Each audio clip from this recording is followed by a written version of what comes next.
Hi, Englishers. Welcome back to my channel. It's me, Ma'am Raya. And for today's discussion, we're going to have another quality video lesson for our subject, Creative Nonfiction. This is for our grade 12 students, and I am here to help you how to improve your writing skills in terms of the creative nonfiction way. Okay, so for sure, we do have our different challenges on how we can improve our nonfiction stories, right? Okay, so these techniques or writing techniques that will help our audience have that interest on reading our story. Okay, so by the way, this video lesson the language that I will be using is English and a combination of the Bisaya dialect. And this is for my Cebuano students. Okay, so we'll go ahead. So again, for creative nonfiction, we have writing techniques that keep the readers turn pages. That will make them more. Yeah, they will get into um, reading our non-fiction stories, okay, much better. Okay, so how to improve our writing skills for a non-fiction? Okay, the first technique we have here is make it sure. Okay, I hope my cursor is moving. Okay, make sure it is factually accurate. Okay, so we are looking for stories that is based on facts since it is non-fiction. Okay, so fiction kay lahi man to iyang stories, no, it's more of imagination. Sa non-fiction kay importante though dili siya lahi siya sa katong imaginative na to nga stories, we can also somehow insert imagination in which it has conversations and thoughts of real characters. So, posible di ay gihapon. Okay, we can insert that one as long as those conversations or those dialogues came from real characters. So, okay ra jud kay day na inana. Okay, it can still be part of our non-fiction story. Okay, the second technique we have is do research.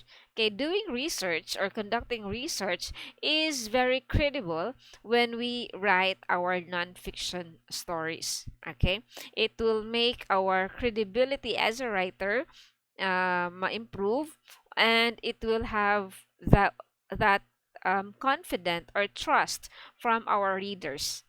Okay, that this writer is really great because he or she has credible sources, or she is, in fact, a credible writer. Okay, so doing research here involves a writer must indulge himself in research of the styles, techniques, devices, elements, and the subject. Okay, learn from what you have read. Okay, so diha ka magbase sa imuhang pwede nimong isuwat. So kinahanglan jud ay nga if you want to become a successful non-fiction writer, even unsa siya nga klase nga story, no, if you really want to become a writer, kinahanglan pod nga ikaw kusog pud ka mo basa. You are very diligent when it comes to reading a lot of stories, different stories. Okay, for nonfiction, dapat kahibalo ka mukuha og mga elements og punto nga pwede nimo magamit sa imong nonfiction stories pod. Again, make it sure that the style, the techniques you can apply it also in your own story. Okay. Pardon for the background noise. I think, yeah, it's really raining cats and dogs outside. Yes. It's a rainy summer. Okay. Third technique we have is reflection. As a writer, ask yourself, okay, why are you writing? Whom are you writing to? Are you knowledgeable of the subject? What is your thesis statement? What concepts, devices, techniques, elements do you include? Diba? I think some of our discussions here or reading and writing skills, importante jud kaayo nga makahibaw ka kinsa imong audience para makahibalo ka unsay purpose pod sa imong pag suwat para kang kinsa imong giswatan nganong giswatan nimo siya ani para unsa ni siya nga story. And also, it is also essential that the story that you will be writing nasa kay knowledge, okay, something that also interests you. So, saan man ani mo pagbuhat, okay, you have to do research. Go back to the second technique. Okay, importante gid siya. Kinahanglan makikita keen observer kayo ka in terms of the techniques, the elements that you have to use in your writing. Okay. The fourth technique we have, tell a memorable story.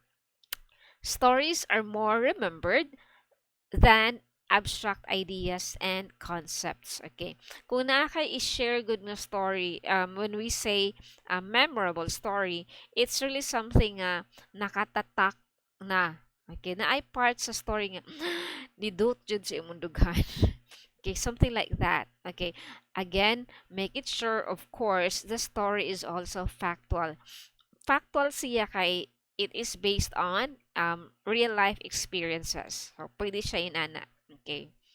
So, those kind of stories, again, are really more interesting or keeps the interest of your audience rather than those abstract ideas lang nga o imagination or concept lang kapoy kay og kuan man good kana remember og concepts, di ba?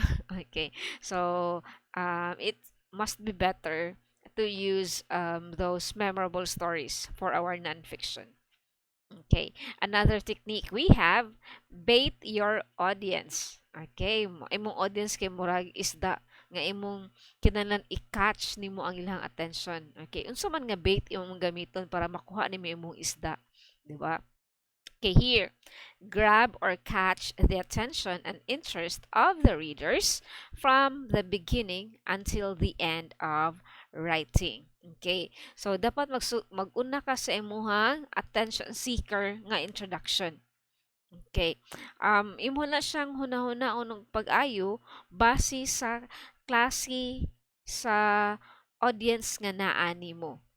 Okay, how you will get your audience attention. So na di sa grabbing the attention of your audience in your first paragraph, which is your introduction.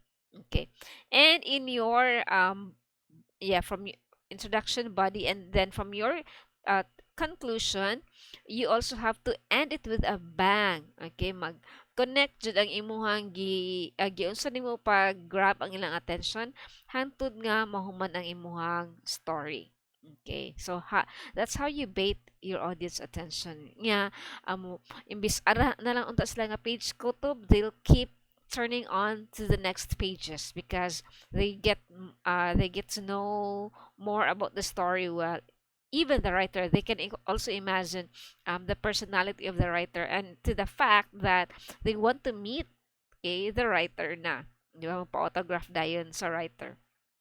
Okay? Another technique we have here is use emotional language. That sounds interesting. Okay. You can insert feelings, opinions, personality, and emotions by using more imagery and powerful words. Okay, kanang mga though it's matalinghaga words, but again, it is we have here opinions, insert feelings. Again, we were talking about emotional language. We can still insert this one or add this in our nonfiction story as long as it is credible, it is still valid, it came from a real character of your story, then it's just fine. Okay. Another technique we have is say it simply. Unlike the other stories that we write, pareha sa katong fictional stories, more siya sa description niya, more siya sa kanang mga flowery words, although interesting po. Okay, can I say it simply sa nonfiction kay the simpler the words man good, so the clearer the message. Ina na ang iyan dating ba? Okay, so simple writings from the content are observed as well. Okay, so importante pa da siya sa nonfiction. Okay, dili man siya creative writing nga daghan kay mga flowery words, di ba? So nasa mo sa na iyang usa sa kalahian sa pagsuwat sa ato ang nonfiction story. Okay. Yes. Next technique we have is yeah, I think we have already done that one. Is sorry for that. Okay. The eighth technique we have is surprise the readers. Okay, from getting their attention, using the emotional language. Okay, surprising the readers. It includes unexpected twist, okay, that interest your audience. Okay, observe the styles, devices, and techniques of fiction writers, and this will help you become a master at helping every reader to fall in love with your writing. Gi-mention rin no nga, pwede sa daig ka mag-observe sa style sa mga fictional writers. Himuon mo nimo silang inspiration ba? Yun sa nila pag unsa mga styles nga nagigamit nganong makakatch, nganong makakuha man sila og attention sa mga readers. So ikaw as non-fiction writer, unsa-unsa nimo pagdani ang imuhang mga future readers. Okay. So basihan nimo ang katong mga fictional writers pod unsa day nga styles ilang gigamit, unsa nga devices. Okay, I'm sure it will greatly help you. Okay, include surprising unexpected twist. Sa Filipino stories, di ba usually kibaw na ta nga unsay sunod nga mahitabo. Kana dyan na mao dyan nakabit na si Kuan, yung mao na ang anak ni Kuan kay mao dyan na ana. So, you change that. Okay, so in ana man ang kibaw na ka sa hunahuna future plan basa imong mga future readers. So imo sang ilahi gamay nga wala ko mag-expect nga siya dayto abi na ko katong sikuan, di ba? Inana. Okay, so very simple. I hope those eight techniques would be able to help you in improving your nonfiction writing. Okay, and I hope my simple discussion can also help you in answering your modules. So that's it for today. Okay, I hope you'll have a good day though it's raining outside. Thank you so much for joining with me in today's discussion. Enjoy learning, my Englishers, my English students. Thank you and bye for now. Okay, see you around.